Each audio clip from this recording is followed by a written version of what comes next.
Você está de acordo com a política adotada pelo governo Lula desde julho sobre a questão venezuelana, negando reconhecimento à eleição de Nicolás Maduro e vetando a entrada da Venezuela no BRICS? Não, não estou. Já falei sobre isso publicamente, né. O que não quer dizer também que eu estou de acordo com toda a política que o presidente Maduro e tudo que aconteceu na Venezuela. Como quando nós condenamos o bloqueio a Cuba, não quer dizer que você está de acordo, com toda a institucionalidade que existe em Cuba, mas eu prefiro ficar com a Constituição Desculpa, deixa eu brasileira. interromper uma coisa. Uma vez eu ouvi um jornalista perguntando para você, 20 anos atrás, se você não tinha críticas a Cuba e você respondeu que isso era um problema seu com os cubanos. Não, é que a minha relação com Cuba, ela além de ser política, é verdade, ela é afetiva também, entendeu? E é sempre de gratidão e reconhecimento pelo apoio que nos deram. Já, até quando eu tomei posse como ministro, eu fiz um agradecimento direto ao presidente Fidel Castro e ao governo cubano e ao povo cubano pela solidariedade a nós. Mas esse é um assunto sentimental, vamos dizer assim. O que, que eu considero? Eu fico com a Constituição, não intervenção nos assuntos dos outros países, autodeterminação, respeito à determinação, solução pacífica para os problemas, certo? Que o governo brasileiro não queira reconhecer a eleição num país, mas não somos Estados Unidos. Quer dizer que nós vamos, se amanhã o Conselho Nacional Eleitoral caça o Petros, né, que eu espero que não aconteça, ou se amanhã, coisa que já está acontecendo nos Estados Unidos e uma articulação política toda latino-americana, condene o governo do México para a reforma do Poder Judiciário. Nós vamos fazer o quê? Então, nós precisamos pôr um limite na nossa política externa, entendeu?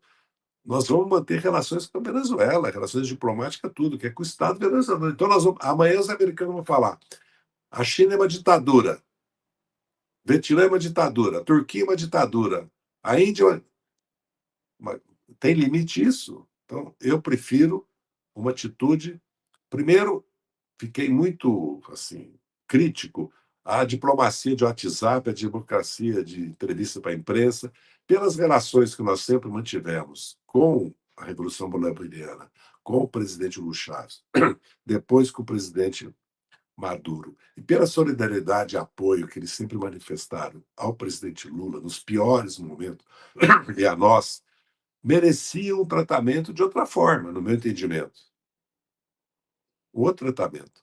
E depois é o seguinte: se é para dar publicidade, é para dar publicidade de tudo. Eu, às vezes, não consigo entender por que se nós adotamos determinados comportamentos com relação à Venezuela. Porque nós vamos começar a dizer uma coisa é uma instituição como a ONU, certo? A legislação internacional, mas eu posso questionar as eleições dos Estados Unidos também, né? Quando o Bush foi eleito, tudo que aconteceu na Flórida, na corte, né? Depois na Corte Suprema, porque nós vamos aceitar que amanhã o Trump diga que o Lula ganhou do Bolsonaro, vamos supor, em 26 e foi uma fraude? Então, acho que essas questões são muito delicadas. Eu acho que nós, de certa maneira, tratamos ela com uma diplomacia de presidencialismo. Eu não sei como é que funciona essa relação entre o Itamaraty, o presidente, o conselheiro Celso Amorim, mas, de maneira geral, eu não concordo. Isso não significa que eu esteja totalmente de acordo com a evolução dos acontecimentos na Venezuela. Agora, que a Venezuela foi vítima de uma agressão que desorganizou o país, desconstituiu a possibilidade do país.